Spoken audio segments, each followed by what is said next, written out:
being able to communicate with individuals that maybe don't necessarily have the opportunity to is really special.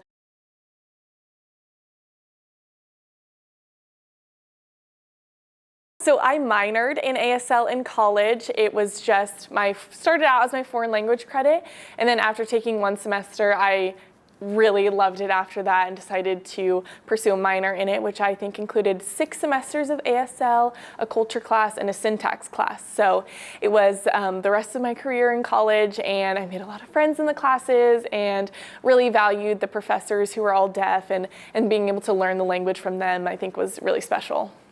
Did the person who walked up to you realize you knew this before, that you were going to be able to actually talk to him, or was this a total surprise for Mom and him? So what I have heard is that it was a surprise for Mom and Mark until I got there. They didn't know that a cheerleader was going to come meet them and that I knew ASL. So they knew they were getting sideline passes, they knew would be on the field and be able to potentially meet a few players.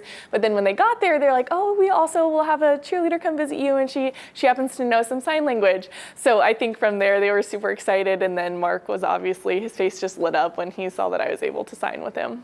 How special is this to be able to do so? I mean, there's not a lot of people who know how to do this, you know? Yeah. How special is it that you could do this for somebody? Yeah, I mean, it's a beautiful gift to be able to communicate with someone, and I think it's something that a lot of people take for granted. So being able to communicate with individuals that maybe don't necessarily have the opportunity to is really special. Interacting with any fan on game day is always such a blessing, and this one is definitely one that will stick with me forever. You talked with him. Was there anything in particular he was able to talk about, you know, with the signing that you were able to say, I guess? Yeah, he was really excited. This was his first game day. That was super exciting for him. He'd never been to a football game yet. This was his first professional NFL game. That was super fun for him.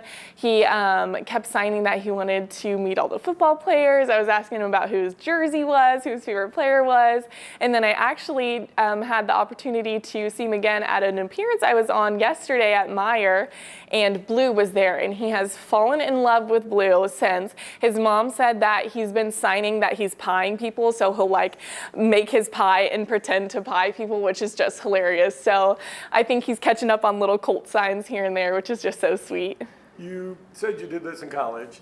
What made you want to do it in the first place? I mean, it's a different type of major, I guess, compared to some of the other ones. What made you go, you know, this is what I want to do? Yeah. So my aunt growing up was actually an ASL interpreter for a girl that was in a hearing school. So she would go into her classrooms and interpret for her. So I knew a little bit of sign language through that. She would always teach me a few signs here and there. People tell me I talk with my hands a lot, which I'm sure you can tell. So people always told me, you know, like maybe you'd be good at that. So when I was deciding on my foreign language credit for college, I had taken Spanish in high school, and it just never really stuck with me. I have like 2 sentences to show for it for like my 3 years. So I was like, maybe we'll try something different. So I was looking at all the languages they offer, and ASL was on there, and I knew that I was going to pursue occupational therapy at the time, and I figured that this would be a great skill to have in my back pocket, whether it's communicating with deaf patients, kiddos that are nonverbal, or using sign language with mamas and babies. I thought that it would just be something that could definitely help me in my future career as an occupational therapist too. You said Mom was very excited, you know, that you were able to do this. What did it do for you, though, knowing that you were able to help someone too in the end, you know? Yeah, I think that's always our goal on game day, is to make someone's day like that, and being able to see firsthand the impact that it's had on Veronica and Mark has just been so amazing. You know, a cheerleader dreams of having these interactions, and of course we have so many interactions like this every game day, but just being able to see how much it meant to him and his mom. They recently moved here from Fort Wayne and left a lot behind in order to give him a better education at the deaf school. So I think this was maybe just a sign that she made the right decision, and that, you know, Mark is where he belongs, and that he's really hopefully going to thrive at the deaf school.